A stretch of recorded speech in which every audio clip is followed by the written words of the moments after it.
In this episode, I'm here with Joe Polish, one of the best I've ever met at building their network, and this guy knows everybody. Hello, I'm Mike RC. Welcome back to another episode of The G.O.A.T. Show, and today I'm here with the GOAT, the arguable GOAT. I don't know how many people can argue with it, of connections, and this man is Mr. Joe Polish. Joe, welcome to The G.O.A.T. Show. It's great to have you in our office. Great to be here, and I almost think that there's like going to be goats and stuff showing up here, but there might be happy goats. to be here. In editing for sure. I don't know if they'll be here in person. We'll find out. If we can pop a goat in on the editing, that'd be great. Joe, I've gotten to know you now over the last month. I don't know if it's been much more than that. It's funny because we have a lot of the same people in the same circles, like Cameron who's been on the show, and Lauren. Or no, you don't know, but Dave Berg, Russell Brunson. A lot of these guys that we've had on the show, Jay Abraham. Yep. And when I remember the first time I heard about you, it was from Dave Berg, and he said, "Yeah, Joe Polish. You don't know Joe Polish?" I go, "No." He's like, "Oh man, this guy knows everybody." And then next time I heard about you was from Cameron Harold, and he goes, "Have you gotten with Joe Polish yet?" I go, "No, not yet." He's like, "Oh man, that guy knows everybody." And then Russell Brunson was talking about you too. And everyone that talks about you is first thing out of their mouth is, "Oh, this guy's connected to everybody. He knows everyone." And then before the cameras came on, you're telling me that there's a movie being made by a guy that won 16 Emmys. What's his name? His name's Nick Denton. So yeah, he did a movie. Well, it's funny. Someone funded a movie on my life anonymously, one of my clients, and I didn't know for an entire year until we actually played the movie at one of my Genius Network annual events. And then I found out it was a guy named Devan Patel. He was one of my members, and he wanted to do a movie on me because his life had been transformed, his marriage, the way he was a parent, and so it was a wonderful thing to do. I mean, it was kind of shocking that someone funded an entire movie about my life. So I knew it was being made because I was being interviewed, and they interviewed all kinds of people for it, but I had no idea who was behind it until I actually saw it, and then at the end of the movie. So it's called Connected, the Joe Polish story, and it's, yeah. And so we got the Go-To Connections here, and he's got already a movie that's coming up. We got to beat the movie. We got to get this episode out first because it's called Connected by Joe Polish, which is awesome. And I was going back and forth on the title. Was going to be business connections, but it's not just business connections. You're connected to people outside of business. I've met some of the people that are really, really connected with just life, meditation, health, wellness, wealth, relationships. It's more than just business. I think in a couple of weeks, you're spending a whole week meditating with Joe Dispenza. Yeah. And you guys are just meditating for 6 hours a day for a full week as you're about to unplug for a whole year. Is that right? So what's that all about? Because you're doing it's a sabbatical for a year, right? Yeah, I'm doing a 1-year sabbatical because I've been working like a crazy person for the last 30 years. I mean, I do amazing things, and I have a lot of things that are, not amazing. So I have a sign on my wall, which you've seen at my headquarters, that says, "Be willing to destroy anything in your life that's not excellent." And so I spend about half my time helping people that struggle with addiction. And so I take a lot from the addiction recovery world because, there's a guy named Johann Hari where I first heard the line that the opposite of addiction is connection. And so if you think about that, so if you're not connected, you're going to look for ways to connect, and you're either going to do that in healthy ways or in unhealthy ways. And so the last couple of years have been super intense. And when we went into the pandemic, since I deal with so many people with addiction recovery, there's a lot of pain, and I'm super empathetic. So I take it on, and it's a lot. And so I had a friend who I got a term which I use in marketing called ELF, easy, lucrative, and fun. You can have an ELF business, which is easy, lucrative, and fun. You can do ELF marketing, which is easy, lucrative, and fun, which is much of what you teach your clients. Or you can have a half business, which is hard, annoying, lame, and frustrating. It could be hard, annoying, lucrative, and frustrating because there's ways to make money and you bleed. I mean, it's just painful. So, ELF versus half. And so I have this quote on my wall that says, "Be willing to destroy anything in your life that's not excellent." And there's a lot of excellent things in my life. I mean, I have a really amazing life. I've worked hard for it, but I'm lucky, I'm blessed. I live in a great country. I have, a lot of cool things that I do, but there's a lot of things that are not excellent. And me and Dan Sullivan, who's one of my best friends, he's a founder of a company called Strategic Coach. We've had lots of conversations on our podcast about people that are too tightly scheduled cannot transform themselves. And so going back to this ELF term, I got this from a guy named Mark Schneider years ago. We were playing golf. I met him through Joe Sugarman, the guy that created Blue Blocker sunglasses, great marketer, a friend of mine for many, many years. And that's why I first heard the term ELF. And then I told him, I said, "I love that. I'm going to turn it into something." And so I've developed this whole curriculum built around ELF. And I was talking to him quite a bit over the last, year. And I had just recently introduced him to Paul Abdul, the singer, who's a friend of mine, and they were putting together what would be like a really big thing that she's doing with this, art and music thing that he was working on. And one of his sons is a musician, and I get a message on Instagram of all things, and his son sends me a message saying, "Are you on WhatsApp?" And I'm like, "Yeah." He's like, "Can I call you?" So I'm like, "Sure." And so he calls me, and he was out of the country, and he tells me that they had found his father in bed, dead that morning. And he was 59 years old, very wealthy. This guy made hundreds of millions of dollars. And something clicked in my mind where it's like, wow, there's just a lot of, I've always loved the saying, the proverb, he or she who has their health has 1,000 dreams, he or she who does not have their health has only one. And I started thinking, what's more important in life than your health? I mean, the reason we're here talking right now is because we're not laid up in a hospital bed, right? Right. And so much of your world is helping people in businesses help other people get in better physical shape. And so for me, health is not just physical, but it's mental and mental health. And we're in the midst of the greatest mental health crisis in human history. And my biggest goal is to change the global conversation about how people view and treat addicts with compassion instead of judgment, and find the best forms of treatment that have efficacy, and then share that with the world. And so that's a lot, and it's not a kumbaya sort of, oh yeah, this is fun, and the stuff I do is pretty heavy. Right. And so I need to really keep myself in check. I need to obviously do my own recovery because I'm a recovering addict. I've been in recovery for many, many years, and I openly talk about that. I didn't for years, and when I didn't talk about it, my life was more painful because you're as sick as your secrets.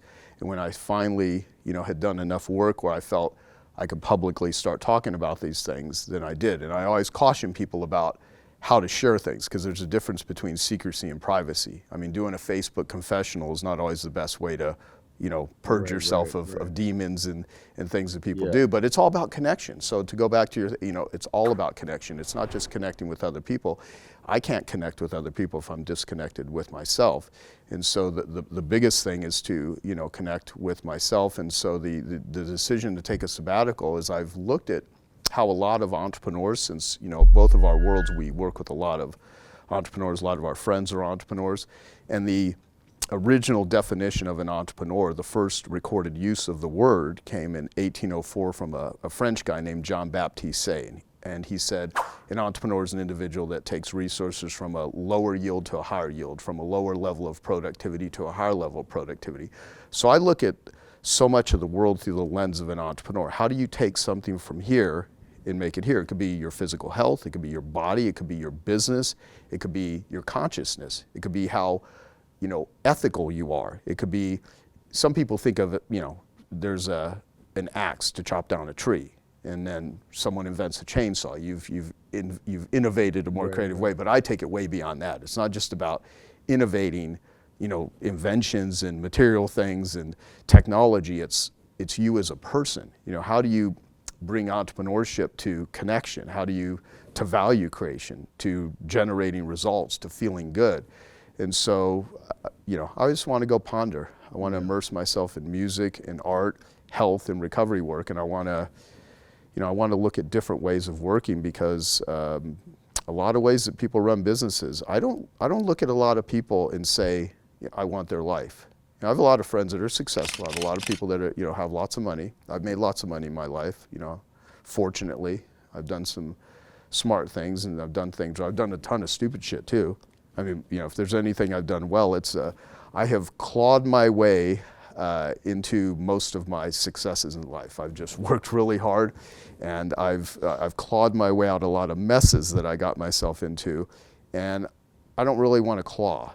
You get to a point where it's like, do you really need to claw your way into stuff? And so I want a lot of it to be just operating out of responding to life, not reacting to life. And wherever there's anxiety, there's opportunity. And so the world right now is in massive reaction mode because of the political, debates, and just the pandemic and the fear and the, financial insecurity and the loss of jobs and the loss of lives and stuff. And so it's The world needs connection more than anything. And so in order for me to do the work that I want to do and be as impactful, I got to really, take care of myself.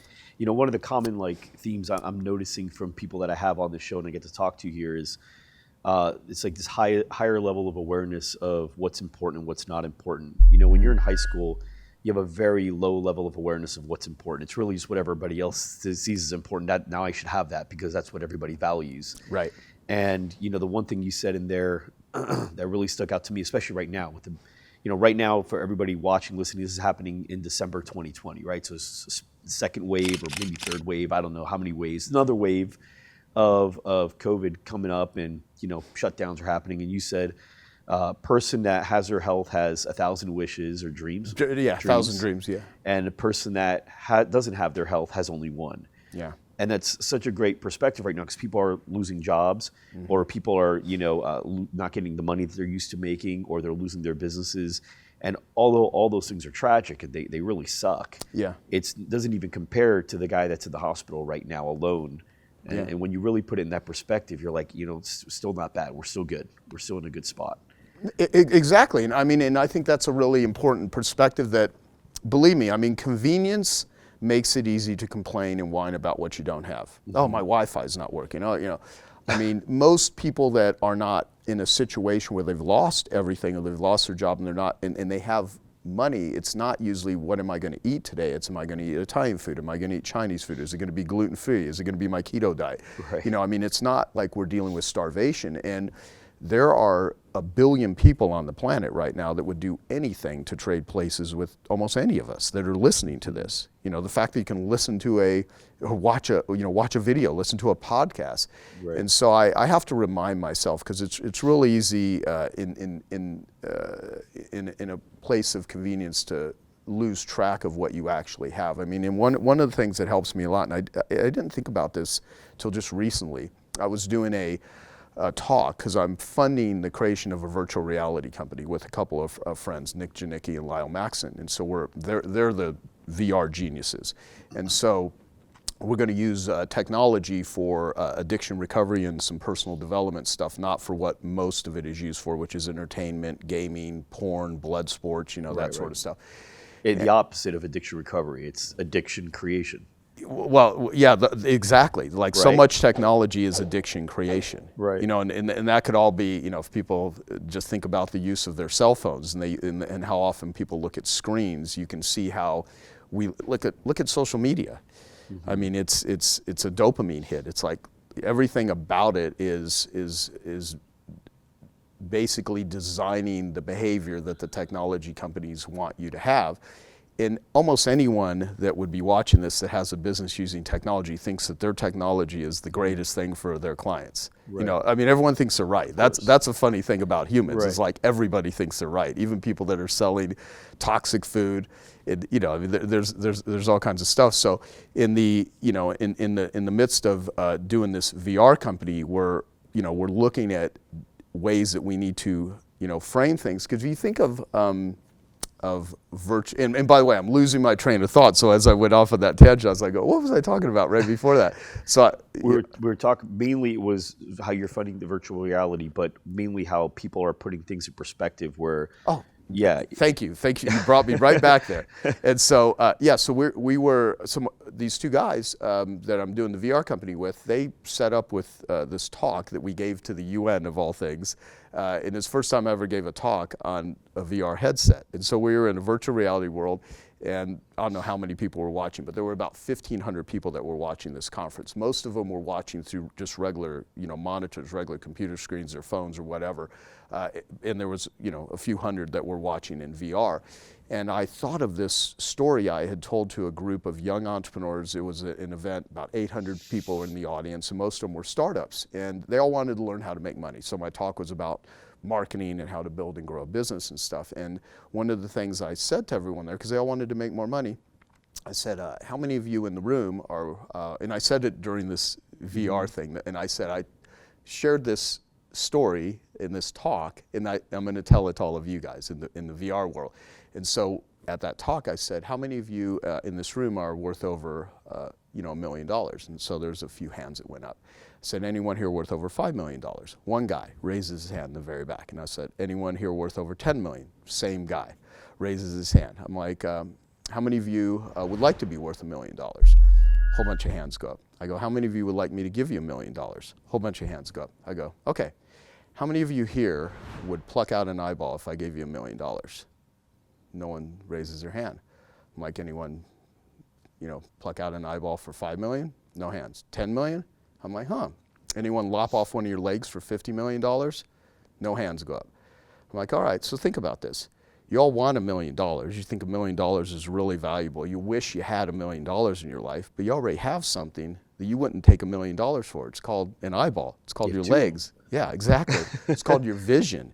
Think about, so there are people that would give anything for the ability to see, the ability to hear, the ability to feel, the ability to walk. And, and I don't just say this for other people to give them perspective, I do it for myself. Because it's easy to find shit to complain about. I mean, it's easy. Things aren't working your way, like I want this, I want that. And so in my life, what I learned is when I was in the most painful states is when I was really disconnected with what the hell I actually have. And pain is a messenger. I had a lot of physical pain my whole life. I even woke up today with pain. I was telling you this earlier, but I believe it's just my brain's reaction to like freaking out a little bit. I'm going to take a year off. I've been working pretty hard for 30 years straight, and all of a sudden I'm going to do something that's quite a shock to my system. But I've been in recovery for over 20 years, so I know a little bit about powerlessness and stuff, and so I know I'll go through certain withdrawals, and I'm setting it up in order to get it that way. But my point to people is, whenever you think your life sucks, I mean, I said to the people in the VR, because the whole point of that talk was do something that's helpful to people with this innovation and these technologies, because so many people use technology to enslave others. I mean, frankly, there's amazing things that technology does. I mean, my friend Ray Kurzweil calls, like a phone, a smartphone, a brain extender.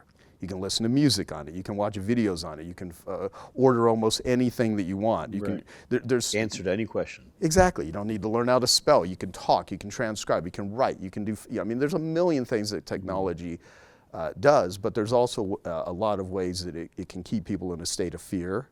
I remember back in 9/11, the attacks on 9/11 when the planes flew into the World Trade Center.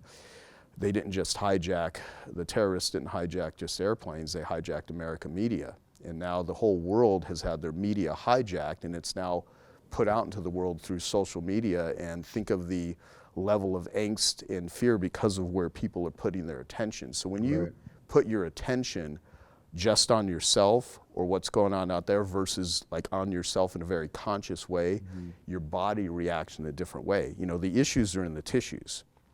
Wow. I mean, you know this from all the work you do with people in the health field. Yeah. I mean, if you don't get into your body, we can talk about intellectual stuff all day long, but ultimately you got to get into the body. That's where breathing and meditation and different things come in. And so, yeah, my journey on my sabbatical is to discover things that I don't even know I don't know. And I hope that, after the end of it, I'll look back and say, God, I actually believe some of the bullshit that was coming out of my mouth. Yeah. I did that interview with Mike, and we talked about stuff, and I actually believed that at the time. Hopefully. I do that without a sabbatical. I look back at some of the stuff that I've said 5 years ago, and I truly believed, and I challenge it today, and I'm like, you know what? Actually, I don't think I looked at it from all the angles. There's a benefit to that, and it actually, I'm reading the book. I think I might have gotten it from you in your group, but the Who Not How book by Dan Sullivan. Yeah, Dan Sullivan. I introduced them together. That's how that book came together. I saw that. And so I was reading it, and he was talking about procrastination. For my entire life, I thought procrastination was a bad thing. And it still is. It's bad if you're not aware of what it's wanting to tell you. And then what Dan talks about in the book is procrastination is information. If you're procrastinating on something, I got to get this financial statement set up for my personal life, or I've really got to get to the gym, or I've really got to do this. That is information telling you you're probably not going to do it. You need to get somebody in your life to hold you accountable or get you to do it, or somewhere you got to delegate something because you're just not going to get it done unless you do. Right. And now I find myself just even the last couple of days going, okay, I'll do that one tomorrow. I'm like, hold on, I'm probably not. because I could totally do it right now. I just don't want to, or I hate the idea of doing it. Who do I hand this to? And but that's just an example of 5 years, 10 years. I've been saying procrastination's the devil. Right, right. For you don't want to procrastinate, and then here I am now challenging the whole thing. It's like, well, it's actually good. It's a messenger. It's a really good messenger for you. So I'm open to hearing. I don't even want to plan it, because who knows when you come back a year from now what you're going to be like and what you're going to think and what you're going to want to do with your life. I'm sure you're going to have a whole bunch of ideas for yourself, or maybe just one really good one. But my hope is that you find a way to make it make sense for me to interview you after, because I want to hear the before and after. I got the before, like the fresh before. Yeah. I want to hear the fresh after. Oh yeah, you're one of the last people I'm probably doing an interview with, and right now we're getting between 50 to 200 requests a day for me to do interviews and stuff, and we have to say no to all of it because I just don't physically have the bandwidth and time. And I'm an expensive consultant. When I do consult, which I try to talk everyone out of hiring me for consulting and tell them to join Genius Network because I think it's a better bang for the buck. Yeah. But, I'm like $6,000 an hour, and I'm turning down $6,000 an hour consultations right now just because I don't have I just don't have any bandwidth left before the end of this year when I take my sabbatical. But it's, and let me say one thing too about money. People that say money isn't important, try living without it. Money's really important. And if people that say money can't buy happiness, I say in this movie, we open up the movie that was made about me, they asked me that question, about money, and I say, people say money can't buy happiness. It's a stupid comment. I buy happiness all the time. There's a lot of things that I can buy. I like nice food. I like, nice houses. I like being able to take care of things. But if you're a miserable person with money, you can make other people happy with money. And so people that say money can't buy happiness haven't given enough of it away. Yeah. And I wouldn't be able to do the stuff I do with addiction recovery if I didn't have the ability to make money, because starting my foundation, I spent over $600,000 out of my own pocket, and we don't sell anything. It's not, the closest thing we have for something that's sold in the addiction recovery world is I wrote a book with Hal Elrod and Anna David called The Miracle Morning for Addiction Recovery, and I give more of those books away than I sell, because for me, that's a really meaningful thing. So if you're just going out there making money, but you don't have like a bigger future other than business, you become a workaholic. And so workaholism is a respectable addiction, and it's an easy thing for me to hide in workaholism or in performance addiction, because there's always a payoff. You can say, oh, I'm building this, or people like me. And so one of the things I want to do with my sabbatical is have a bit of an ego death. I want to sort of rid myself of the self-esteem and self-worth issues, which are deep-seated. I've definitely self-esteem issues, and I have self-worth issues, and I want people to like me, and I hope people think I'm cool and all that sort of stuff. And I want to sort of get out of me the need for external validation, because the best way to get approval is to not need it and to just really be connected with yourself. And so what I took away from what you were saying, things you did 5 years ago in the procrastination thing, to me that's about unlearning, because we have learned things in our life that we think are right and that we think are helpful and that we think serve us and serve others, but they're the worst things that we do. And so in addiction recovery, what I've learned is unlearning is more important than learning. Getting rid of the bad habits that are pulling you down. Yeah. And the thing with habits, you've met, I met him in person, but you saw him on a virtual event we did. BJ Fogg, who's Tidy Habits. Yeah, he's a Stanford professor. He's a Genius Network member. He's awesome. And we had a 10-week training we had him do, and I did it for my clients. But I was really doing it for myself. Similar to before we started recording, we were talking about why you do these interviews. So let's touch on that. We'll get to that in a moment, because I like your perspective on it. So BJ, he is one of the top behavior researchers and scientists in the world. He's worked at Stanford for many years. I actually went and spoke to his group last year, which I thought was funny because I never got a degree in anything. I failed owning and operating a small business at Chandler Gilbert Community College, and I got a C- in principles of marketing. So I have no formal education in anything. And so I go and speak to these brilliant, students at Stanford, and it was interesting because it was last year, and I was the last. It was the last class before the summer. And they had spent the whole semester doing a study on reducing screen time. And here I am with all these young students at Stanford, and I was supposed to talk for an hour, and originally he wanted me to talk on entrepreneurship, but we ended up talking about addiction. But it ended up going for like 2.5 hours, just talking to these kids.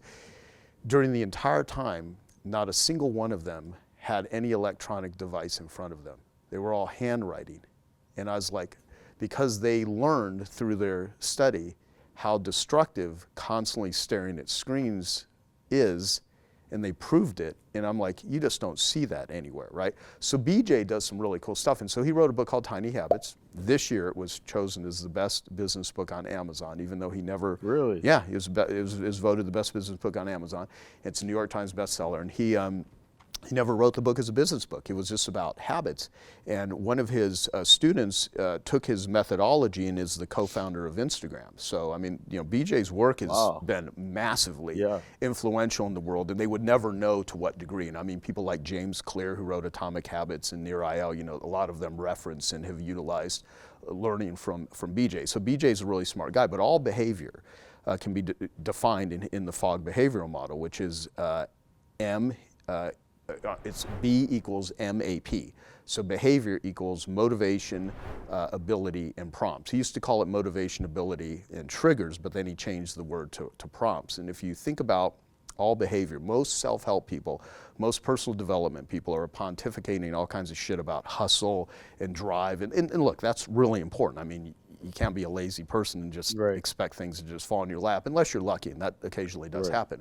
So there's a certain level of motivation, but the real key is ability and prompts. You know, you could be very motivated to work out, but if you go to a Pilates studio and you've never done Pilates, and no one's there to help you with that ability, you got motivation, but you don't have the ability. And so when you think of the addictiveness of some of the stuff that we do as behaviors, like it doesn't take any motivation to stare at porn. You know, it's built in, right? It's like the human brain, it's compelling, right? And so you give someone the ability to make it easy, you prompt it, like everything in a phone, prompts are built in. If you get a text message, if you get any sort of notification, there's all these prompts. So in your own life, there's even now prompts before a prompt. Like when you're texting me back, the ellipses. Yes. I now know a prompt's about to come because I was prompted to know the prompt's coming. Exactly. And so people, we literally, we do not have as much free will as we'd like to think we do, because we are controlled by so much built-in technology and algorithms and things that are feeding people. And so if you keep a human in a constant reactive, so good behavior and bad behavior. If someone wakes up every morning, yells at their spouse, kicks their dog, smokes a pack of cigarettes, guzzles 2 cups of coffee, eats an Egg McMuffin, you know, and then complains for an hour, and they do it every day, they've just developed a really good habit of doing things that have negative consequences. Yeah, I talk about that with, you know, my kids, because obviously I think naturally any parent that starts learning this kind of shit immediately starts going to their kids, and it's like, hey, look, I need you, don't make the mistakes I've made. And, you know, I was talking to my son about this. I'm like, we're kind of like computers where we're blank, and then the programs we download are 100% our choice, what we download. And once they're downloaded, you can uninstall, but it's a step. You got to take some steps in order to uninstall it. And so how to program your computer to be exactly what you want it to be, how you want it to think. You know, if I was born in India, in the slums, my mind would be very differently programmed than if I was born in Hawaii on the beach. Exactly. I'd have a whole different language, I'd have different religion, I'd have different people, connections, obviously different lessons in life learned. So even though people are like, it's who I am, well, no, you're who you programmed yourself to become, or who you've allowed other people to program you to become. Right. When you start at least having the awareness of like, okay, well, that's the way I am, what I've decided I'm going to become, then you could start allowing or blocking, like you say, what's the phrase on the wall? Something about excellence? Oh, be willing to destroy anything in your life that's not excellent. Yeah, and that's absolutely true. You just, you know, this is not going to serve me well, and if it's not going to serve me well, I can't imagine me serving you well. There's probably no point in this working out. Yeah. So you've learned all this stuff, but what I'm seeing as a theme is you've learned it in 2 different ways.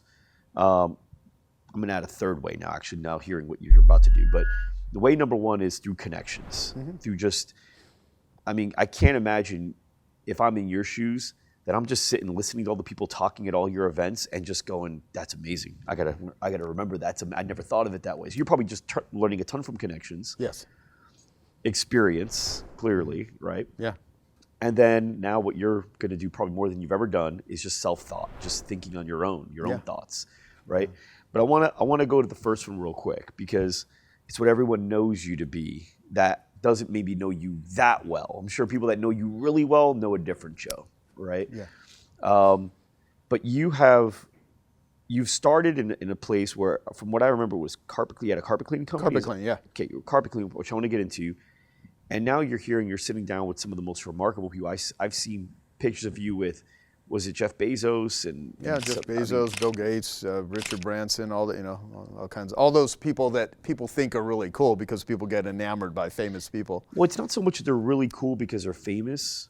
They're really cool because they look at the world in a way that's broader than the average person. Yeah. I've gotten to hear Richard Branson speak, and when I hear him speak, I'm like, man, I love the way he thinks. I love the way he sees things, right?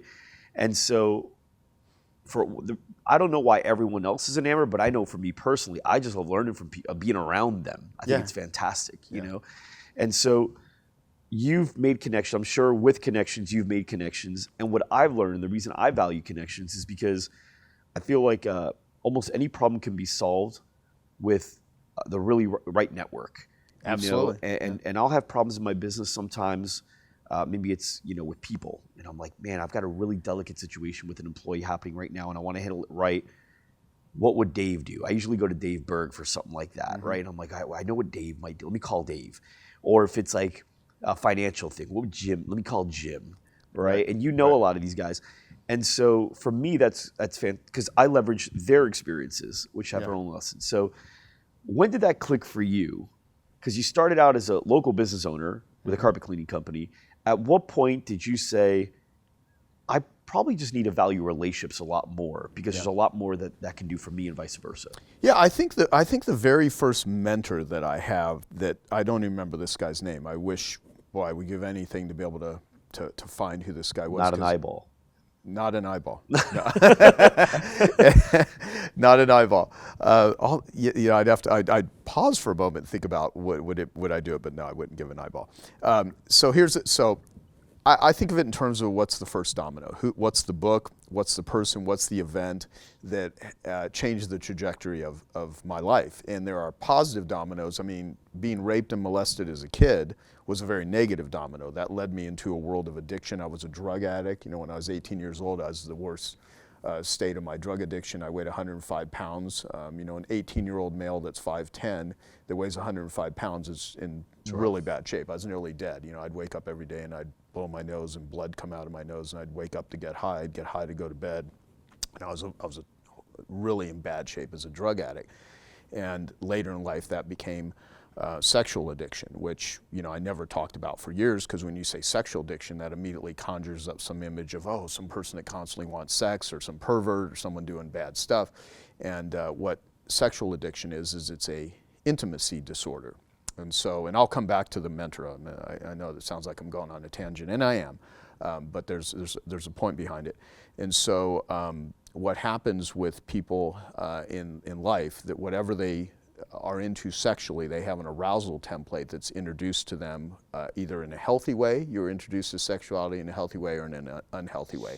And so this is stuff that hardly anyone talks about, because it's so, there's so much judgment, there's so much fear, there's so much embarrassment, there's so much, there's so many things that people make up about how they do their lives, but it really boils down to intimacy. All forms of connection are levels of intimacy, and my favorite definition of intimacy was actually given to me by a 70-year-old gay man who I never met in person, who a friend of mine that was in recovery, he said, "You really got to meet this guy. He's really great guy." So I talked with him on the phone, and this guy basically volunteers his time to help people with sexual addictions, which is an intimacy disorder. Men, women, love addiction, it's all within a very similar umbrella. And he said that intimacy is a mutual exploration of a shared safe place. Abuse is anything that takes away the safe place, and addictions are what we do to make ourselves feel good when we don't have a safe place. And a lot of very successful entrepreneurs, if you really get through the shell, their ego, their public persona, You have a lot of people that never felt safe in the world, and they will try to achieve, they will try to cover it up. I mean, even Bob Paris, who was an old-time bodybuilder, wrote a book called Gorilla Suit, and he was a famous bodybuilder back in the day, and he said, a lot of bodybuilders are just little boys in gorilla suits, and they build these big bodies in order to try to, protect themselves and stuff. And so, when I was trying to figure out how to just make something of myself. So I was a dead broke carpet cleaner, living off credit cards. I had gotten into this carpet cleaning business. I was struggling. I got certified. I got trained. I did a good job, but I was broke. And it was frustrating because I'm like, I work hard. I don't take advantage of people. I do as good of a job as I know how to do, and there's other people that are making a lot of money, and I'm not. And I was really frustrated with, this business, results. but well, when you're broke, it's not like you know what the hell you're doing. Right. And so, I'm young, I'm in my 20s, and I'm entrepreneurial, and I really don't think entrepreneurs are made. I think they're born. I think you develop the skill. My friend Gino Wickman, who created a process called E.O.A.T.s, and he wrote a couple books, Traction, Rocket Fuel, and stuff. We had a whole conversation about this. He's of the same belief. You have it. And what is entrepreneurship? I mean, it's like I defined it earlier from Jean-Baptiste Say, but it's like a level of taking risks. So what an entrepreneur does is they live in the time and they don't live in the time and effort economy. They live in the results economy. It's something I learned from Dan Sullivan, because you can either get paid for your time and effort, or you can get paid for your ability to produce a result. And some people live in both worlds. Like I have a lot of people that are team members for me that they get paid on results and they also get paid on time and effort. And I go in both those worlds too. Whenever someone hires me, I'm a behavior rental agreement. Right. They're renting my behavior to do something. So here I am in this carpet cleaning business struggling. And I have this friend named Pat that I went to high school with, and he calls me up one, Wednesday I think it was, and he said, "You want to go jet skiing at Saguaro Lake," which is people that live here in Phoenix would know, maybe know where that is, even though I've not been to Saguaro Lake in years. But he said, you want to go jet skiing. And when you're broke, you don't have a lot of discretionary time. You're just like in a state of fear. And I go, no, I got so much work to do. I was trying to survive. I was living off credit cards, actually. I wasn't even making money. I mean, there's many ways to go broke. The time or money to go jet ski was probably stressful. Exactly. Yeah. I mean, I would say I literally was paying money to run a business back then. I so wanted to. I had this entrepreneurial fantasy that, damn it, I want to be a business owner, but I had no clue what I was doing. But he said to me, he goes, well, the guy that owns the jet skis is a multi-million-dollar real estate investor, so that piqued my interest. And I'm like, maybe I can go learn something from this guy. I at least was curious. I mean, all the interviews I've done, all the books I've read over 1,000 books, I've been to more seminars than most people I know. I've done a ton of therapy. I'm a curious guy. I'm always trying to figure out how to, learn, discover, be better, improve. I mean, it's just kind of built into me. And even when I was in my worst states, I was just, I remember I used to get high and then read books on psychology. I was just trying to figure out how to cope with life, but I had never, the thing though, a lot of success though isn't an intellectual process. Certainly you can't be a dumbass, okay? So I'm not saying that, and I think integrity is more valuable than almost anything. I know a lot of people that are incredibly capable, but their characters as humans is shit. They treat people like shit, they're unethical, they steal, it's a facade. It's like half the personal development industry is that way. Mm-hmm. Half the famous Instagram influencers. I mean, if you got to know them behind the scenes, you'd be like, these people are not the message that they're conveying. So, it really is about, connecting with, like there are some really intelligent people in terms of their ability to appreciate nature, to play music, to take photographs, to do things that many people would not say, oh, that's a genius. I mean, there are people working at hospice centers that have an ability to connect compassionately with someone while they're dying that I could not even fathom. Mm-hmm. How do they do that? And they can bring peace to some of the most difficult times in another. It's their gift. Yeah, yeah. And I'm curious about that. I'm curious about how do you tap into that? Because some people channel. I really believe we all have the ability to do that. Like the sun is always there. It's can we get the clouds out of the way? So the clouds, metaphorically speaking, are all the shit that prevent us from being the best versions of ourselves and get out of our own way. I wonder if we can do it, but that's an example of all the programming, right? Like, when I was younger, I don't know how your school was. I grew up in a tougher neighborhood in New Jersey, and picking on kids, I remember I didn't think they were cool, but I something about them made me believe I needed to be on their side or something. Like it was something that was there. Yeah. And being an asshole was kind of considered cool in a way. Right. It's weird. When you become an adult, it doesn't matter if the guy's the biggest nerd on the planet. If he's a nice guy, a genuine guy, a real person, you say, oh, he's cool. Yeah. Yeah. You know, it's like the things that we really value. But when we were kids, like little kids, pre-bully stage, right? 4, 3 years old, you wanted to be with the nice person. So it was like, you know, I see my daughter now, 4 years old. She's not drawn to the asshole kid. Yeah. She's drawn to the really nice kid that's happy and playing. Yeah. And then somewhere in the middle, it's like the programming starts kicking in and we don't know who we are. So we got to figure it out and we become something. And then later on, you start redeveloping it somehow. Right? No, that's a very interesting point too, because like when I was in high school, it made me think about it. And even before then, I was a skinny, introverted, scared kid. It's funny that people think of me as a connector because I grew up completely disconnected from myself, afraid to talk to people. Even to this day, I mean, going to cocktail parties and mingling and stuff, this does not come naturally for me. I can do it, and people think I'm, really good at it, but I don't like small talk. I mean, I like depth. I mean, I like, I like, most people are just, they're so shallow. They're shallow in their marketing. They're shallow in their relationships. I mean, I prefer, depth, but I was very afraid. I was very, very scared. And when I would see other kids getting picked on, I'd always, as a skinny kid though, so a lot of times I physically couldn't do anything with it. I mean, I never worked out in high school. That came after the fact. I was a drug addict. But I would always try to break up fights. I hate seeing other people cause pain to each other. It wasn't until a friend actually took me to an MMA fight, because even then it was kind of hard for me. It's like, what an interesting, you just beat the shit out of each other. But then seeing the level of respect that a lot of, amazing fighters have in martial arts. And I now have a lot of friends, that literally are in pretty aggressive sports. But there's, some people want to hurt other people.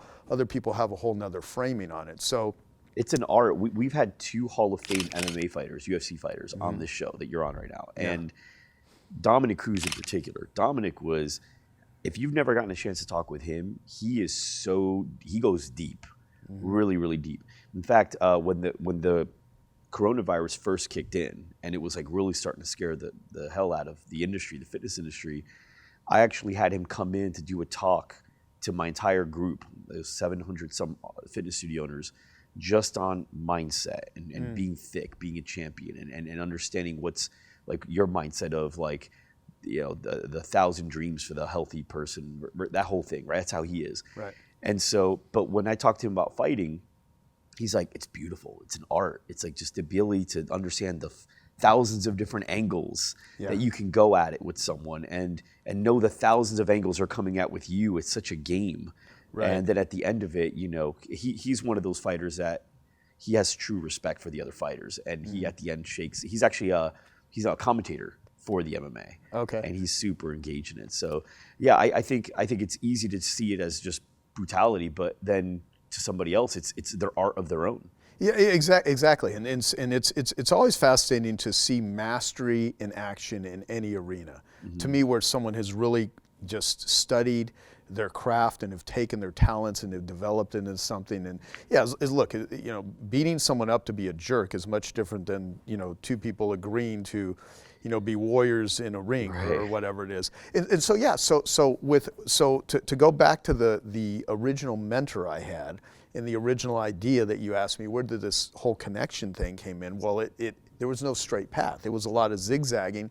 And so I went on this jet ski trip that I was invited to. And so I drive my piece of crap Chevy Love pickup truck. They used to make these pickup trucks called Chevy Loves. Young people probably wouldn't, it was spelled L-U-V. And so I drove it out to Saguaro Lake. And I remember I didn't have enough money to have an air conditioner in that car, and this car would overheat in summer in Phoenix. You know how hot it is here. People have never been here. They aren't watching this. It's like people are like, it's a dry heat. Yeah, it's a dry heat. You fry an egg on it. Sucks. Yeah, it's hot. And so I drove.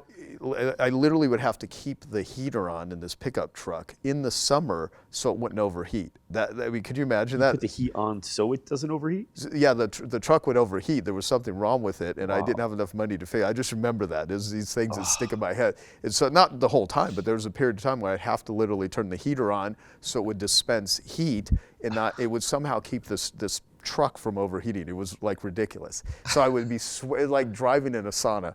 And so In a sauna, because you step out of the car, it's a sauna on its own. exactly. It's like no air conditioning. You know, most people can't handle even. We've become so conditioned to like how soft we are. I don't even think toilet paper was invented until like somewhere in the 1800s. I don't know. What did they do before that? Anyway, but and then of course during the pandemic, you know, this whole toilet paper. Well, look, I go on a lot of tangents. I got to tell you this one because in 2004. I created a marketing program for a company called G.O.A.T.s.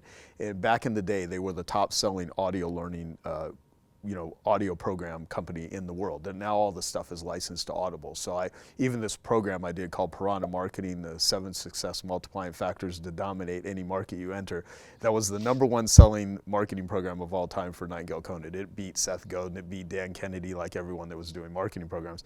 And it's a great program. And I do a section on there about supply and demand. And people, once the pandemic started, and remember in the beginning, there was this toilet paper shortage, right? And everyone was like freaking out over toilet paper. And so people started sending me, even in my book, The Average Joe's Marketing Book, which is not out yet, I actually tell this story and I wrote it before the pandemic.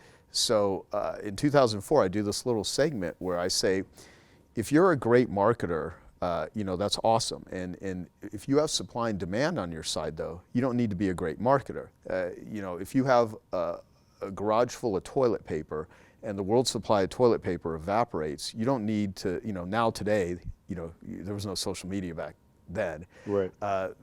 You don't need a website, you don't need a social media following, you don't need anything. You just need a cardboard sign. You can put it outside your house and say toilet paper, $50 a roll, and you will sell toilet paper because you have supply and demand on your side. Right. But if you don't have supply and demand on your side, you better learn how to position and present and package yourself.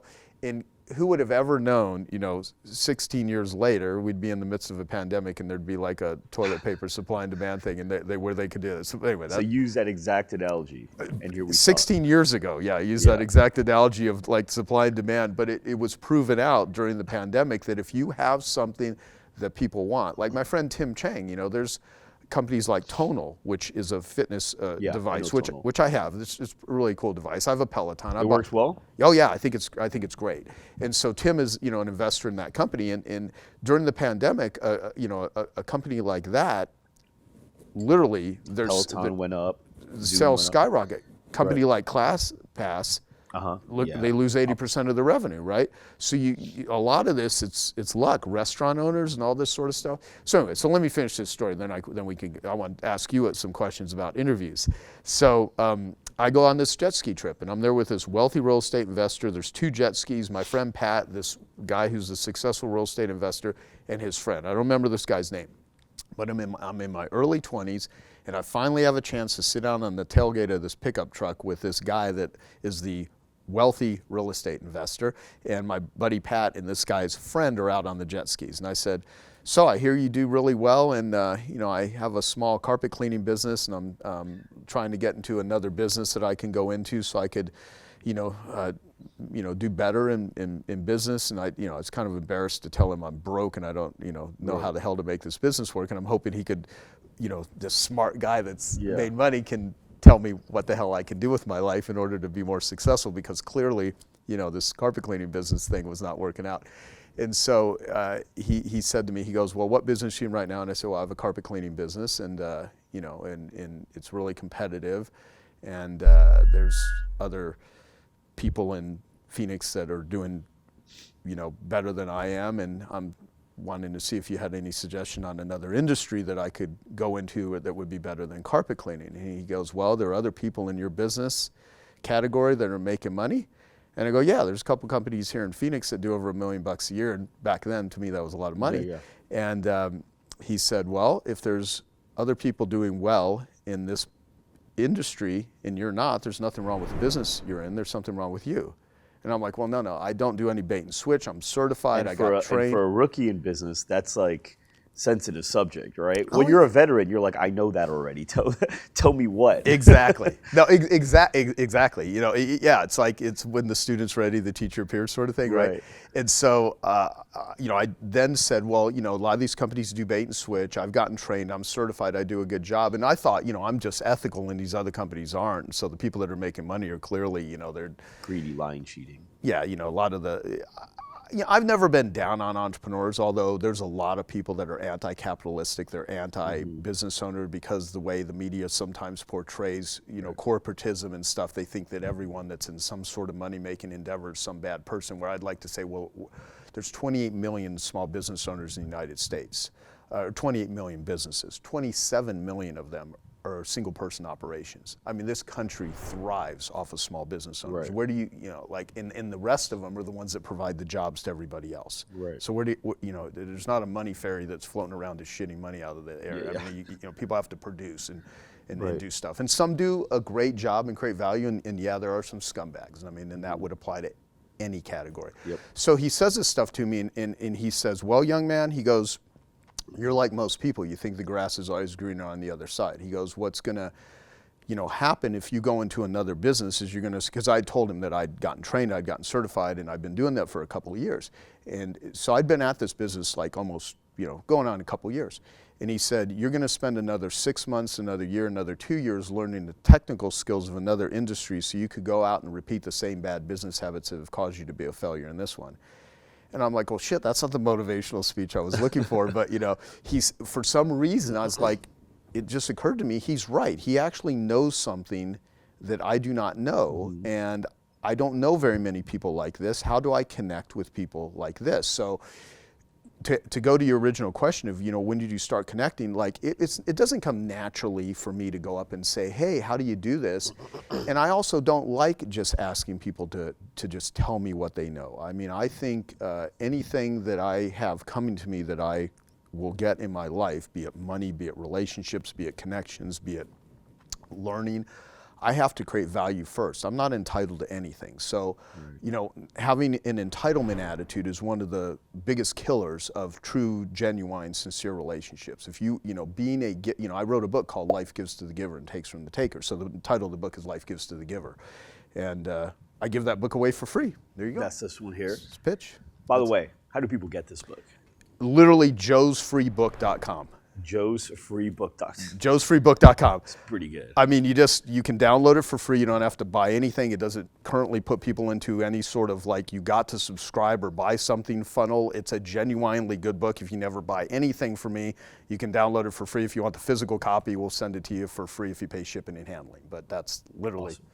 And I would say that too. Anything that you're selling, you want to put information in front of it, as our friend Jason Fladlin said, who you recently had on the show. Yeah, he was just last guest. Yeah, he's great. Yeah, Jason's great. Jason's been a friend, and he's been in Genius Network for a few years. Smart dude. But that's saying anything that you're selling, you want to put information in front of it. So when I was a dead broke carpet cleaner and I finally learned marketing, so here's what happened. I went on that jet ski trip. That guy told me that. And I said, okay, obviously, I'm not doing well in this industry. Other people are. I think I've got a slew of personal problems. I have self-esteem issues. I don't know what the hell I'm doing in some areas, but I provide a good job cleaning carpets. I don't rip people off. I actually care about them. I take care of them. How the hell do they do this? And so I made a commitment to myself. I left that trip. I was sunburned as hell. I remember I was like all sunburned. And I drove home and I said, I'm not going to get out of this business until I figure out how to make it work. So I made a commitment that if I go try to do something else, what he had told me is if I go and try to do something else, he said, if you don't learn fundamental business skills, you're going to go into another industry and you're going to repeat the same bad business habits. But if you learn fundamentals, and you learn how to make a business work, then you can take that to any business you decide, if you decide you ever want to get out of the business that you're in. And so that rang true with me going, so that means I need to connect with people. So when you're, like earlier when you were describing what it is you do, I actually refer to that as, you said, I'm going to call Jim Do if I want to do financial stuff, or David Berg. That is what I call genius networking. Even though I have an organization, a group, called Genius Network, I actually think of a Genius Network as a network of people that have skills, capabilities, know-how, strategies, processes, methodologies, recipes. They have things that are very useful. And it's not just how many people follow me online. As a matter of fact, when I go on the sabbatical, I'm literally not going to be on social media. Now, if I'm debating Hold with on, we my... have to hold here. I've got I've got allergies really bad, and I was holding in that one for a while. Hang on. No, go do your thing. Do your thing. Ladies and gentlemen, due to COVID fears and the sensitivity of everyone in the world, I had to cough a few seconds ago in the middle of Joe speaking. And I had paranoia of other people's paranoia. And so I held it as long as I could, and that ended up being the death of me. So I had to stand up and then go clear my throat. We're back now. We're back. And I think where we left off was Joe was now explaining that this mentor of yours, your first unnamed, you can't remember who is. Oh yeah, just some guy that gave me some really good advice. And he basically proved to you that with your lack of knowledge, no matter what business you go to, you're going to mess it up. Yep. But when you gain the knowledge, no matter what business you go to, you can make it successful. Exactly. And so now you were at the point where what were you going to do with that information? So here's what happened. So at that point, I realized that there's other people in the world that know things that I do not know. So when it comes to genius networking, which I can now call it, in order to have a genius network, you need to do genius networking, and you need to be a genius networker.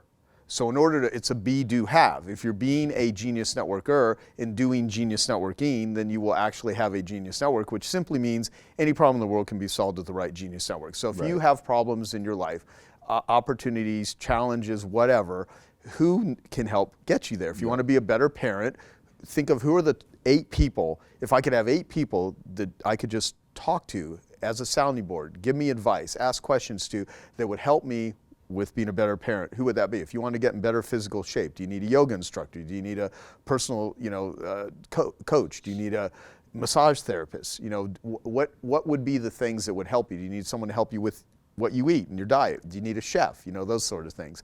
If you want to make money, what's that have to? And one of the things that you've done that I always thought I was a pretty good networker.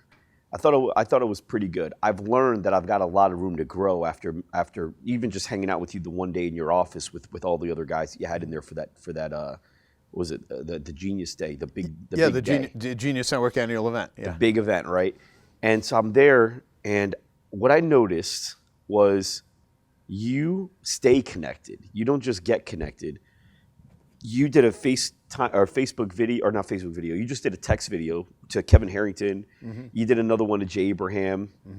You did another one to some other guy. I don't know if it was Damon John. I think you might have even sent a message to Damon John. I might have, yeah. But and then we went to maybe like a week later. You guys invited me to go do this IV drip therapy at this place, and I'm there, and you're doing the same thing. And I'm like, okay, I'm realizing. I don't know if Joe goes a day where he doesn't reach out to at least a few people in his circle to just check in and say hi, or connect them with somebody or something. It's extraordinarily and I fail rare at that. So yeah. I stay connected well, but I'll go sometimes weeks without reaching out, and I feel like I don't know if you make it a few hours. No. I mean, it's part of what it is I do. But again, that's what I do. Different people have, some people are great writers. Some people are great talkers. Some people are great. I just happen to do that. I don't think about it. It's just something that comes naturally to me. And so you might as well, like, the things that I learned this from my buddy Dan Sullivan is what we do really well, we discount the value of it, and then we sometimes will spend a lot of time and effort trying to do things that are more difficult. There's some sort of weird pride as if life is supposed to be a struggle. And I'm really good at creating struggles for myself. And then the stuff that I do naturally, I sort of kind of discount it. Now, over the years, I've actually figured out how to get paid for it. I curate audiences. I assemble unicorns. I bring people together because it took me a long time to realize that people don't know how to connect each other together, and even when they're together, they don't know how to tee each other up well. Yeah, I mean, if I have to use literally vulgar, crude jokes in order to get a couple of guys to talk to each other and drop their egos and their shells and get them to be chummy with each other, I will do it. So I charm and disarm, as best as I can in a fun way, not in a manipulative way. I really always come from a state of be more useful and more generous than the other person, right? Not to like compete with them, but just be really valuable, because if you do, for one, it feels good. I mean, there's something about giving. I wrote this thing years ago called 20 Ways to Have a Great Day According to Joe. That's what it was titled. It was like some shit that I put in one of my marketing newsletters, and I decided I was sitting in the library and I thought, what are 20 things that you could do every day? And I was doing it for myself, because most of the time I don't even follow my own advice like that, wake up and, write a journal, or, something you're happy about. Drink a protein shake, do burpees, Now I do a lot of it. Now, that being said, I don't want to take that out of context. I think I'm one of the most congruent, I think, could be my own delusion. I think I'm one of the most congruent people to the advice that I dispense to others. I really strive to follow it, because, I was talking to Dan Kennedy during lunch 20-something years ago, and he said to me, he goes, if you ever invalidate the message because of the messenger, you'll never read another book or attend another seminar.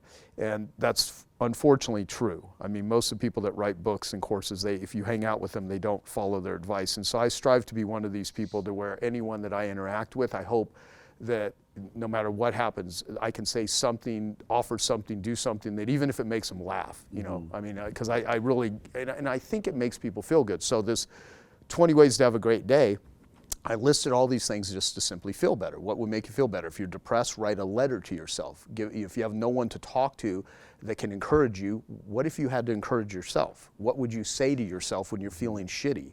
That sort of stuff. And at the very end, I wrote, P.S. If none of these things work for you, then go volunteer at an animal shelter, a homeless shelter, a burn clinic, a recovery group. Because whenever you contribute to others, it's one of the best ways to feel good. So it's counterintuitive when people are like, oh, just be a giver because you want to be a nice guy and you want to get something from people. No, do it because that's actually what generates compassion. That's what generates self-esteem. That's what, you're not, just because you want something, it's not going to come to you. You have to generate it. If you like Jim Rohn would say, you can't pay someone else to do your push-ups for you. You got to go generate that, and so confidence just doesn't come because you are saying affirmations and you want confidence. Confidence comes from doing things that generate confidence. Yeah. Money earned ethically is a byproduct of value creation. So the connection for me from that jet ski story, I was like, I got to figure out how to make this thing work. And then all of a sudden, this business that I hated became a lab rat experiment for me to figure out how to make it work, and realizing that if you think about it, and again, I do a podcast with Dan Sullivan, so I have tons of conversations with this guy. So it really has helped formulate a lot of my thinking over the years, because I've known Dan for 23 years.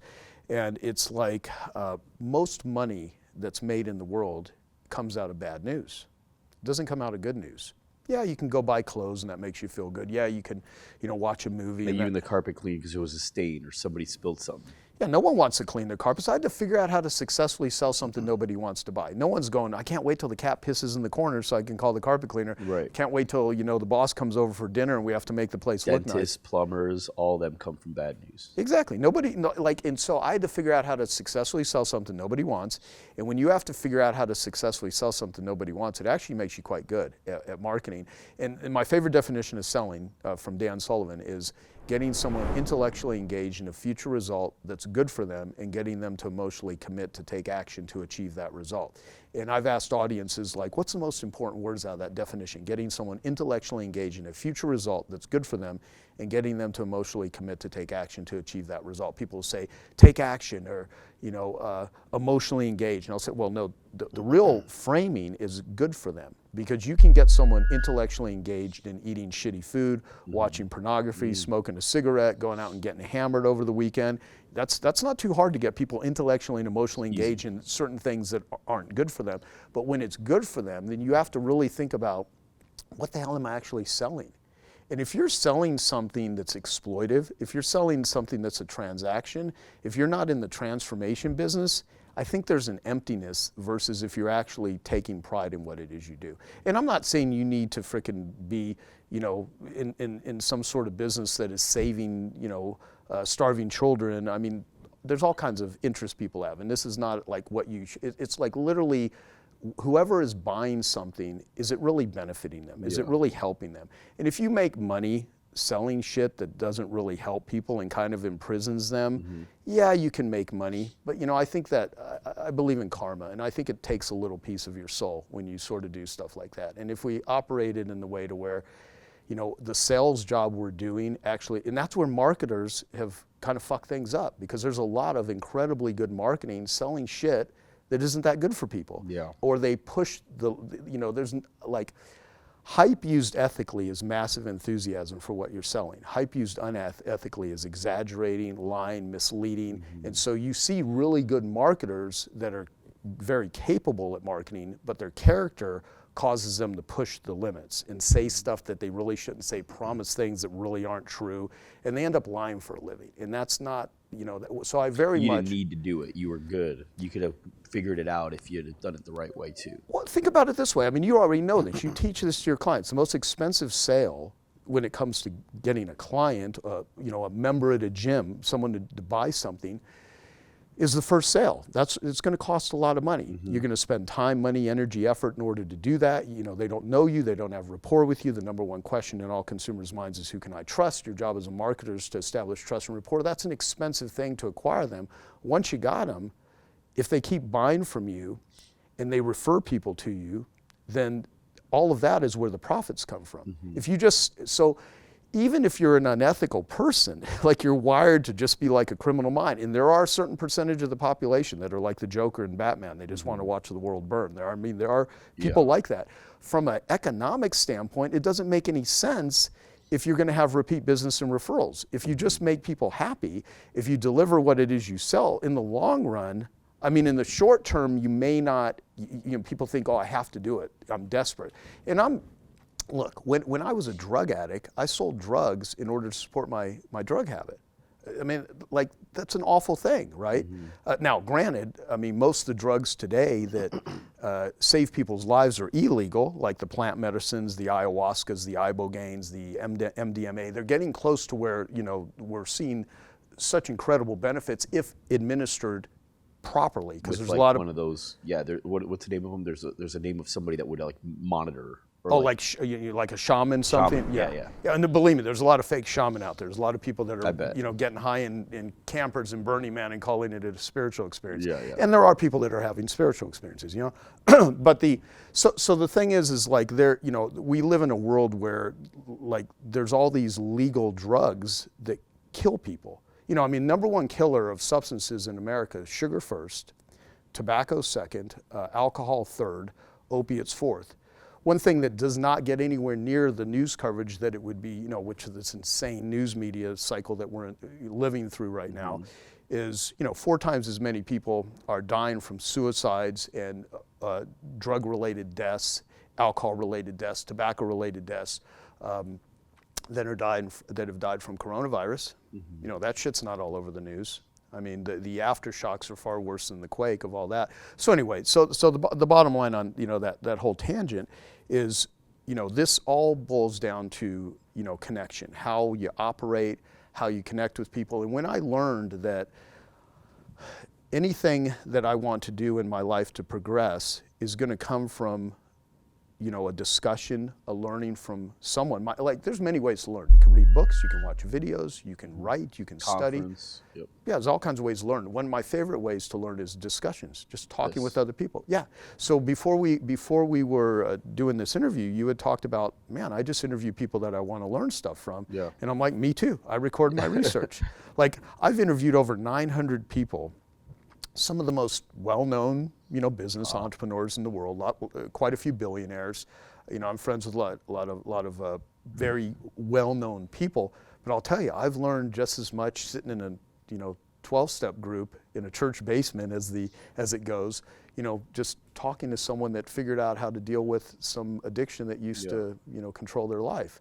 And so the point is, questions are more important than answers.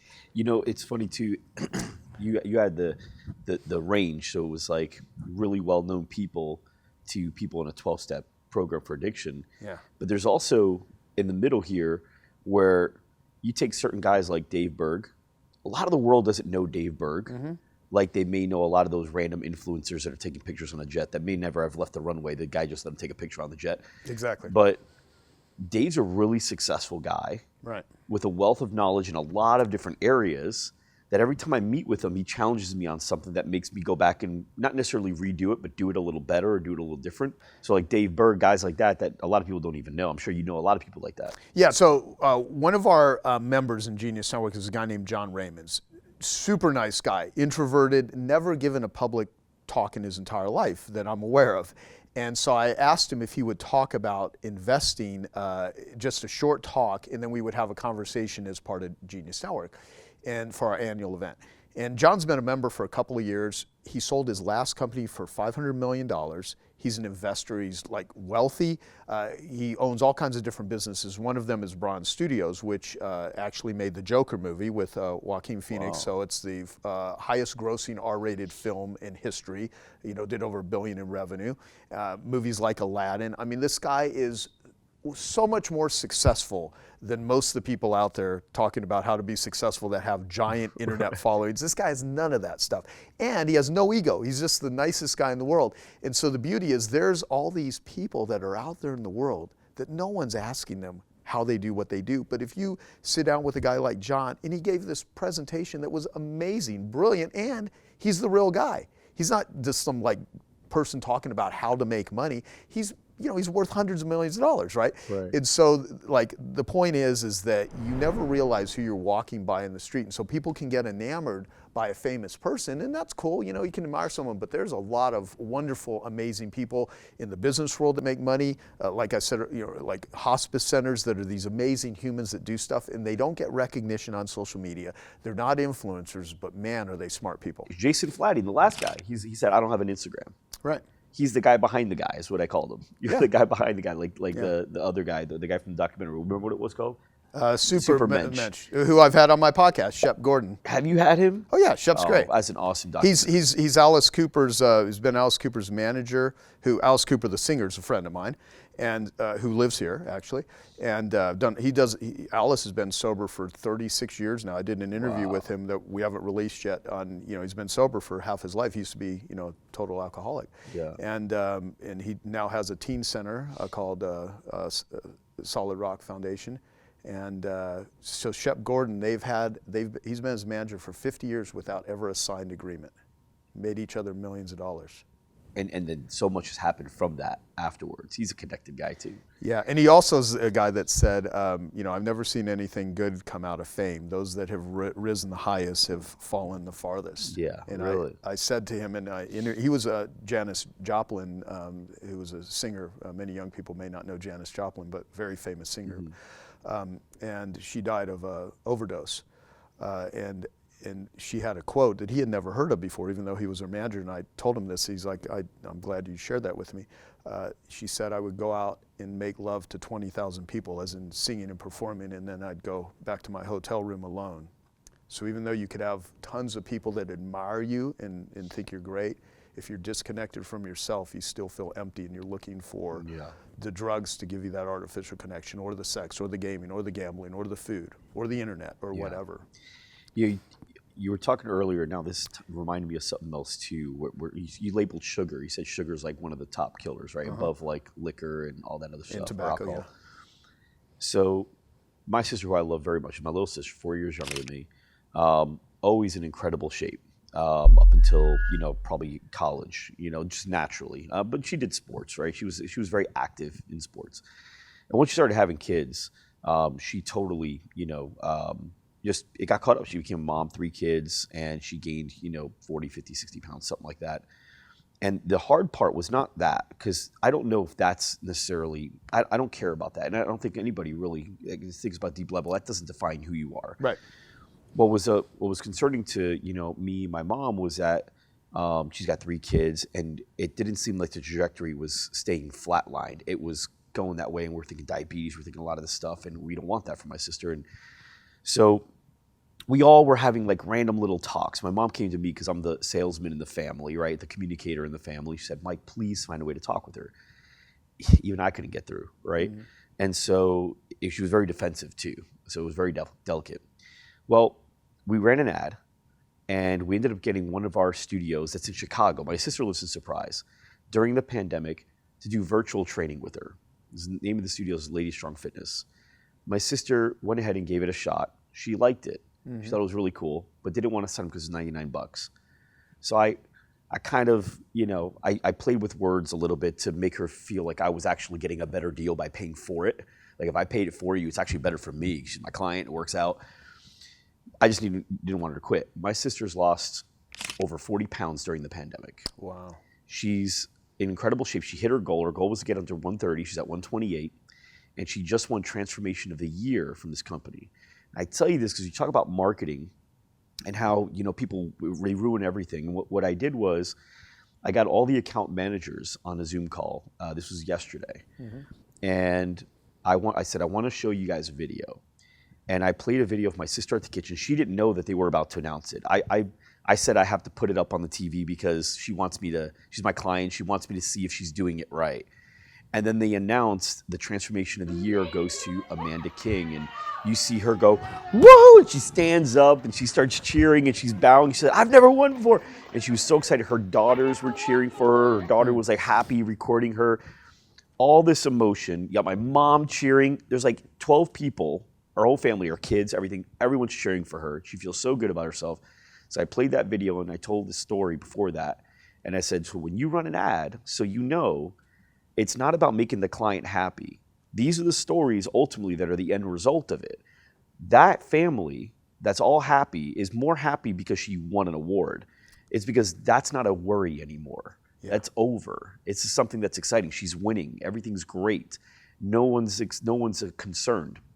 I go, there's so many families. You just get to see this because it's my sister. I had the luxury of being in the room. How many have you not seen? So when you write an ad, understand you have to talk to my sister. And you have to talk to who she was and where she wants to be. And the gap that's going to fill is you guys. Yes. And I saw all their eyes light up. And they're all now like they're voxering and they're putting in the messages like, hey, here's some things I'm thinking about doing. And I share with them the lessons I got from your Paris. What's the guy? Paris Lampropolis. I watched it 3 times, by the way. Yeah, it's amazing. I've watched it 3 times. And he's a copywriter, Paris Lampropolis, yeah. Genius. And we went through all the different schemas that he had and I shared it with them and they're super excited. So they're all reinvigorated. But when you talk about marketers ruin everything, I agree because I think sometimes they lose touch and lose sight with what they're doing. And then when you realize that most great things started with marketing. Right. Martin Luther King, Mother Teresa, John F. Kennedy, there's no great movement in the world that did not have marketing is storytelling. You got to put a message out there. So, if someone lies, they're just telling a story that's exaggerated. If someone tells a really compelling, powerful story that engages you, marketing's happening all the time. You're either selling yourself on what you want to do or what you don't want to do. Yeah. So as we wrap up, I got to ask you about a few things that we've got on the table here. Number one, I want to ask you about you got a pink Hello Kitty wallet. So what's the pink Hello Kitty wallet about? So Dean Jackson, who's been a buddy of mine for 25 years, he actually gave me the very first version of this. Now Tyvek, who is made out of Tyvek, this sort of like paper sort of stuff. And Mighty Wallet is the company, and I used to buy these on Amazon for like $16, and now they quit making them, and now people that have any left in stock are charging like way more, and it really pisses me off. I wish they were cheaper because I've gotten hundreds of men to start carrying Hello Kitty wallets. But the way it started, I think it was back in 2012. We were doing one of our I Love Marketing events, and we had about 450 people in the audience. And Dean, who's a big guy, we call him the Marketing Buddha. And Dean invented the squeeze page. So you enter your name and email, and you go to the next page. So he's created stuff that hundreds of millions of marketers now with opt-in pages and everything use, but he was the originator of that concept. So he's a really sharp marketer. And so we're doing, we're up on stage, me and him talking to the audience. And I say, Dean, pull out your wallet. And he pulls out this exact Hello Kitty wallet. And I'm like, why is a grown man carrying a Hello Kitty wallet? That's kind of, ridiculous. And he tells the story that there's this crazy marketer named Frank Kern who had given him a wallet from, do you remember Pulp Fiction? Samuel Jackson had a bad motherfucker wallet, yes. Right? And so it said that, but we're here in front of 450 people and he doesn't want to cuss. So he explains that Frank had given him this wallet that said bad mother effer on it, and he carried it for a couple of years. And then he saw this wallet one day and he realized that that other wallet said it, this wallet demonstrates it. And so then he gave me a Hello Kitty wallet, and I've been carrying one ever since. But I replenish them every once in a while. Now, that doesn't mean I'm a bad motherfucker. It just, maybe it's like some hope, some aspirational thing that it somehow. But what's really funny about it is guys always kind of look at you. Once in a while, they'll be like, that's a great wallet. But they're like, what the hell? Women love this wallet. It's just like a great conversation piece. And more than anything, like, if it's a pink wallet, it actually serves a practical purpose. If you like, where the hell's my wallet? It's bright pink. How do you miss it, right? No one's confused with whose wallet that is in the room. Exactly. It's less likely to be stolen if someone's gonna like, oh, is that your daughter's wallet? No, I actually don't have any kids, so it's my wallet. And that's true. You're gonna think it's a kid's wallet. You're not gonna go snatch that off the ground. Exactly. There's nothing in there. Yeah. So I think there's many power. But the thing is though, is like one of the things I teach is easy, lucrative, and fun. You can usually gauge the value of most relationships by how often you laugh with somebody. When you see a couple that's having dinner and they're not even talking to each other, many people don't enjoy their relationships, they endure their relationships. And if I could go back in time, I would have dealt with a lot of my addiction stuff sooner, because even though I've connected with a lot of people, there's a lot of stuff in relationships at a deeper level that I didn't go to because I was just not in a place where I had evolved myself enough to do that. I had to go through a lot of painful relationships. I kept a lot of things on the surface. So it's always, it's always progress. I mean, I think there's that sort of stuff, but like, there's a lot of pain in the world. There's a lot of suffering in the world. If you can bring any sunshine to someone's life, tell them a freaking joke, make them happy, be useful to them, why the hell not do it? Because not only is that going to make them feel good, but that's going to make you feel good. And so the stupid Hello Kitty wallet, people think I care about Hello Kitty. I mean, I think it's a fascinating brand. I mean, it's a brand that's a multi-billion-dollar brand that doesn't manufacture anything. They license their image. I mean, it's an interesting story behind the company. But people think like I'm in the Hello Kitty, so they'll send me Hello Kitty paraphernalia of everything. And it's a funny thing about that brand. You see Hello Kitty on vibrators and on kids' backpacks. It like transcends everything. It doesn't matter where it's covered. It just works. It's the weirdest sort of thing.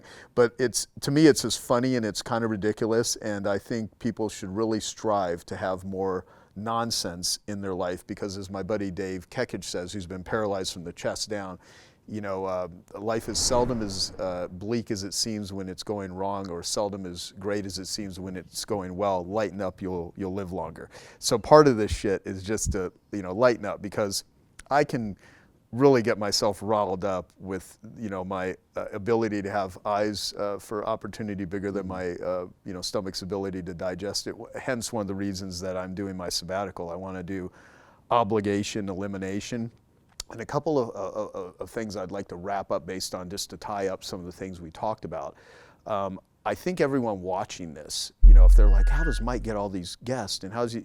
For one, you put yourself out there. You ask for it. You set it up in a way to where you're going to let people love to talk about themselves. I mean, I don't give a shit who they are. Like, if someone comes up and someone's saying, "Oh, can I have an autograph or can I have a picture?" To me, if someone comes up and asks, I'll speak at a conference and they'll want like me to give them an autograph on a book, or they'll want to take pictures.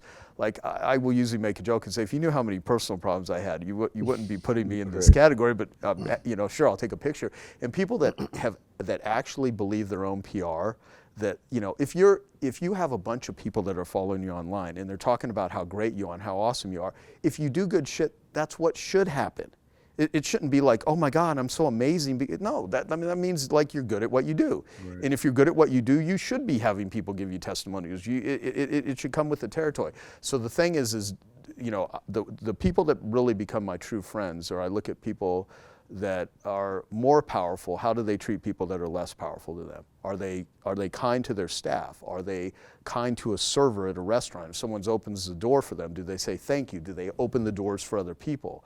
They don't expect people to bow to them like they're some some messiah. And I swear to God that I see that happening. This world of social media with influencers is manufacturing narcissism. Yeah. I mean, because like when you have 86% of young people being asked what did they want to do when they grow up, saying I want to be in some category of influence, or I want to be a vlogger, a YouTuber, like they want to be famous. And look, when you're young and you want to be like you, going back to picking on kids, maybe it's just like fear, I want to be cool, and we look at shit that we actually think is the way to actually be successful in life, and it's not. And you got a bunch of performers, because what is the job of an actor and actress, right?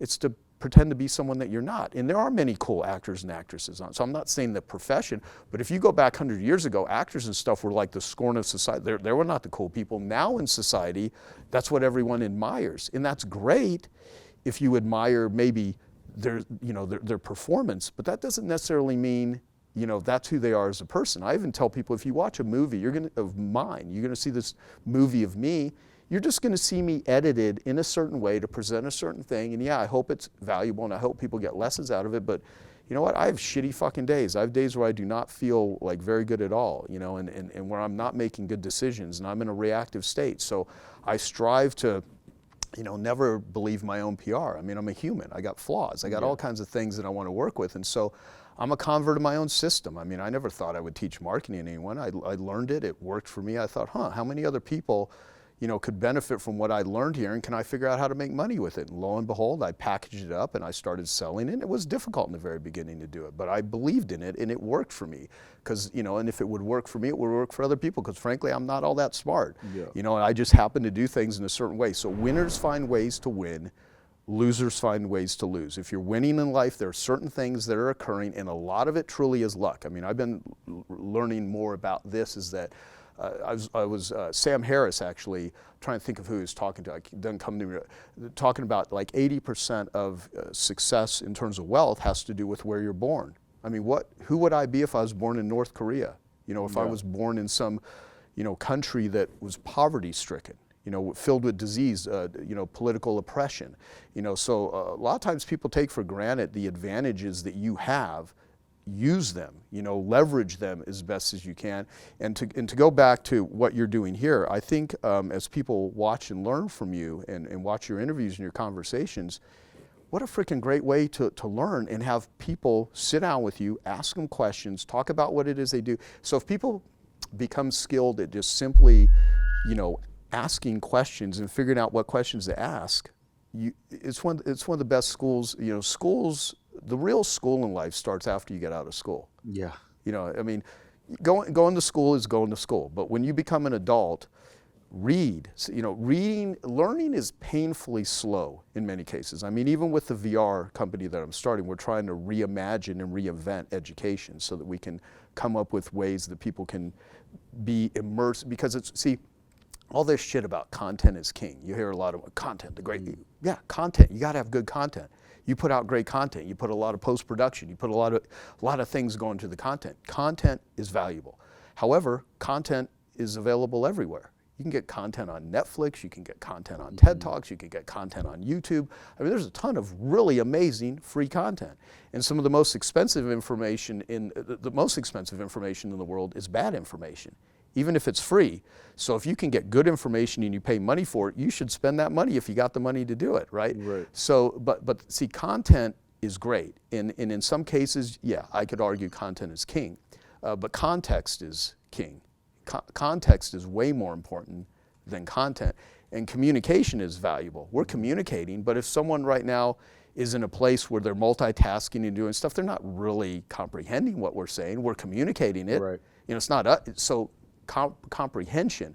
So context and comprehension, I would argue, is more important than content and communication, because how many times have we had someone communicate something to us but we're not either listening or we're not able to hear it? So how do you set up the conditions in your life to get the things you want? Because everyone that is watching us, they want, be it more money, they want a more successful business, better body, better relationships, more happiness. But in order to get those things, you have to set it up in a certain way. So for me, I'm doing a massive setup by taking a sabbatical, because I realize some of the conditions in my life I do not like. I do not like some of the conditions in the world that I actually think I have the ability to influence. And not like I'm going to change the world, because frankly, the world's going to be fine when I'm gone. If people want to change someone's life, or change the world, start with one life, then maybe 5, then 10. Change 10 people, then maybe you can go to 100, then maybe you can go to 1,000. And so many people use it as a cop-out. They have these grandiose goals and stuff, but you haven't changed one person's life, including your own. And you're looking to change. There's a really short story somebody was saying where somebody, I guess, thousands of starfish wash up on the shore. Have you ever heard of this? It's a great story. Tell it. It's one of my all-time favorite stories. Yeah, I may botch it up, but there's this, I'll correct you if you do. Thank you. I really do appreciate that. But there's this guy, and he's just throwing all the starfish back in the water to save the starfish. But there's thousands and thousands of them. He'll never get to them all. And somebody comes up and says, hey, you're never going to save all of them. Why are you wasting your time? And he goes, nope, but I just saved that one. Yep. Yep. Did I get it right? Yeah. Well, well, here's the way that I tell it is it's I think I'm trying to think of the author. It's called The Star Thrower. It's the way I tell it. It's the same thing though. It doesn't matter how it's told. It's people getting the point. And so there's there's this man, an older man walking down the beach. He sees like a little figure that looks to be dancing by the shore. He walks closer. It's a little kid. Little kid's bending over, throwing things in the ocean. And then he walks close. He's walking down. He gets closer. He goes, sees he's throwing starfish in the water, and he's like, son, there's thousands of starfish spewed for miles along the shore here. What difference do you think you're going to make? Little kid bends over, throws one in the water. He goes, made a difference for that one. Yeah. And so that's how I tell it. It's a great story.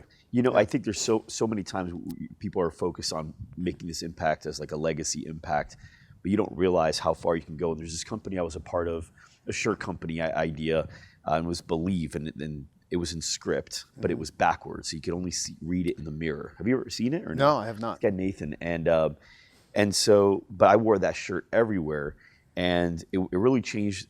At the time, Steve Jobs was like a big deal. This was like when everybody was like kind of like Elon Musk now, right? Everybody's Steve Jobs back then, and I remember every entrepreneur wanted to be the next Steve Jobs. Everybody, they all wanted to be like him, and including me. And then I kind of started understanding what Believe was. And then it was like, look, sometimes you don't even know how many lives you might have changed with the things that you've done. You just have to believe that it's happened. Yeah. Like at the end of the day, Joe, you might go to heaven, and when you get to the pearly gates, they may say, hey, I don't know what you think you accomplished, but take a look at this. And it's just like, you might have, because of someone that you talked to and a life that you changed there, and then this happened, now there's a whole building that should have been blown up and it never was, because that person's whole life was different because of the people that led him from you, right? And you just don't know where that ripple effect goes and how far it goes. Like you see all the shootings that happen. I mean, you don't know if that guy could have been touched, or the guy's dad that would have raised him differently could have been touched, or that guy's dad, or anybody. It could have just jumped in. So it's what you're saying, and the way I see people like you operate, it's the way I hope to operate most of my days. Forget about making the massive impact. Just how about every person we talk to, every single contact we have, it's a really good one, and they feel better walking away. Exactly. And I think if you operate that way and you're putting sunshine out into the world, people will flourish and they will feel better. And that's not to say you need to run around like, I rarely quote, Bible verses. There's one along the lines of, you can't fix the world with broken hands. And so if your hands are broken, you got to fix your own hands.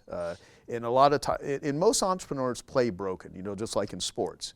You're going to play hurt. There are times like running a business is like hurling down the freeway, going 100 miles an hour while you have to simultaneously change a tire. I mean, everyone thinks this shit is going to be figured out. And going back to the good news versus bad news, most of the money and progress you're going to make in the world is transforming your own and other people's bad news into good news, right? As what I was talking about earlier. And so in your own life, when you can, if you look at the successes that most people have had, your own, mine, anyone watching this, most of the things that you would look at as like breakthroughs, you had to break something, and you may not have wanted to done it by yourself. With your sister, okay, it might have been the form of like trickery and manipulation in order to get her enrolled in something, but somehow you got her on that path. There is no exact way to do it. So like my whole thing is like, real happiness doesn't come from consuming other people's value system and trying to pretend you're Steve Jobs or pretend you're this person. It comes from developing your own value system based on the learning. So you can look at a Steve Jobs, you can look at people, and you can, like they say in 12-step groups, take what you like and leave the rest. So I think instead of acting like someone or pretending to be someone, witness, observe, learn, test in the real world. In the marketing world, it's called testing. In the real world, it's called failure. And so, test things out in the world, and if they work for you, boom, you've just added that thing. But most breakthroughs, most profits are going to come from bad news. And so a lot of people are thinking, oh, I don't want any bad things to happen to me. That's what a business does. A business solves problems for a profit. there's always going to be problems. And if you think you're going to walk into any business environment, like everyone that's here, that's on your team today, is going to have to take this conversation, edit shit out of it, put things, do all that stuff. You know, they're going to have to just do, you know, like people, oh, just do what you love and the money will follow. That's kind of like, sounds nice. It sounds nice, but you know, the reason they call it work is because you have to pay people and incentivize them to do it. Okay, a lot of shit that we have to do in running a business, there's no way in hell we would do it if we weren't getting paid. There's people that are on your team, they would rather stay home, watch movies, make love, do all these other things, go out in the park with their dogs, play sports. They have to go to a place and work. They have to get in front of a computer and do meetings. That's why it's called work. You have to incentivize people to do it. Now, that doesn't mean it should be miserable. As a matter of fact, knowing that it's going to be work, you should strive to set it up as pleasant as possible, as awesome as possible, but it's going to be challenging and it's going to be hard and people are going to make mistakes and you're going to have your expectations and they're going to see it differently and you're not going to see eye to eye, and the people that work for a company are going to bitch about the boss is going to bitch about the team, you know. But at the end of the day, if we are humans, I mean, we're like Ram Dass said, you know, we're all just trying to walk each other home. I mean, we're all just trying to freaking bumble our way through life. So you're going to play this game, set the game up so it's, you know, you're not a jerk to yourself, to your, you know, I mean, people that are assholes to other people, I guarantee you they're assholes to themselves, you know. And so anyway, I could say more, but we can babble all day if I do. I know we can, and I would love that too. So Joe is the author of Life Gives to the Giver. Am I allowed to show this one? Oh yeah, you can show that one. The Average Joe's marketing book, which I feel like this is the one I've seen the most. Yeah, well, because in Genius Network, everyone in Genius Network has been given it. That we'll have that at joesmarketingbook.com. Okay. You know it's you know, this was Joe's. Oh, no, this was Joe's marketingbook.com. Well, no, that Joe's free book. Joe's free book.com. book is the one place to go to get in. Joe's marketingbook.com. Yeah, that's not available yet though, but that's where people can be on the list if they want to get notified. Got it. When we and release then it. also the Miracle Morning for Addiction Recovery. Yeah. And where do you get this one here? You get that on any place that books are sold, Amazon. But if anyone needs help in the area of addiction recovery, we have geniusrecovery.org. And there's videos, there's links to every sort of addiction type of meeting, 12 steps and non-12-step meetings, sex addiction, drug addiction, cocaine, you know, codependency, Overeaters Anonymous, you know, I mean, things like that. So be it gaming addiction, gambling addiction, behavior addictions, and chemical addictions. Yeah. It's a place to just find resources, links to different podcasts. But certainly, you don't get addiction recovery through a book. It'll help you, it'll guide you, but that's where. And my whole thing is, I want to change the global conversation about how people view and treat addicts with compassion instead of judgment. Find the best forms of treatment that have efficacy, and then share it with the world. So it's an educational platform, because if I had all the money in the world, I would put it into addiction recovery, because I think that's the greatest global problem. Health problems, wars, so many of these things, the core issue is addiction. I love it. Joe, one of the nicest people I've gotten a chance to interview. Thank you. And even though you went on a lot of tangents, so you know, I think in tangents. Mm-hmm. So if you stayed in a straight line, you'd have lost me. So by you switching gears, you kept me here the whole time. I appreciate you doing it. Good. And for everybody else that was watching and listening, we just spent time with a GOAT in Master Connection. And thank you so much, Joe. I appreciate you being on the show. We'll see you guys next time.